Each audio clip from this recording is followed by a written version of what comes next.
सीता और रीता दो बहनें थी और दोनों में काफी प्यार था, पर दोनों थी सौतेली। सीता की माँ के मर जाने के बाद उसके पिता ने दूसरी शादी कर ली और उसके बाद रीता का जन्म हुआ। सीता रीता से 2 साल बड़ी थी, इसलिए वो रीता का बहुत ध्यान रखती थी। पर सीता की सौतेली माँ सीता का बिल्कुल भी ध्यान नहीं रखती थी। वो सिर्फ रीता को ही मानती थी। दोनों बहनें स्कूल साथ साथ जाया करती थी। दोनों को देखकर लगता ही नहीं था कि वो सौतेली बहनें हैं। वक्त बीतता गया, दोनों बड़ी हो गई, पर दोनों के प्यार में कोई भी कमी नहीं आया।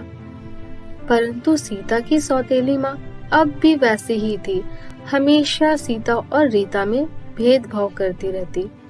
एक दिन की बात है, सीता के पिता बहुत बीमार हो जाते हैं और उनके बचने की उम्मीद बहुत कम हो जाती है। इसलिए वो मरने से पहले अपनी सारी जायदाद अपनी दोनों बेटियों के नाम कर देते हैं और फिर कुछ ही दिनों बाद वो मर जाते हैं। पिता के मरने के बाद सीता बहुत अकेले हो जाती है और सीता की माँ को भी मौका मिल जाता है सीता को अपने रास्ते से हटाने का। इसलिए एक दिन उसकी सौतेली माँ ने दूध में जहर मिलाकर सीता को दिया और कहा कि इसे पी लो और आराम करो।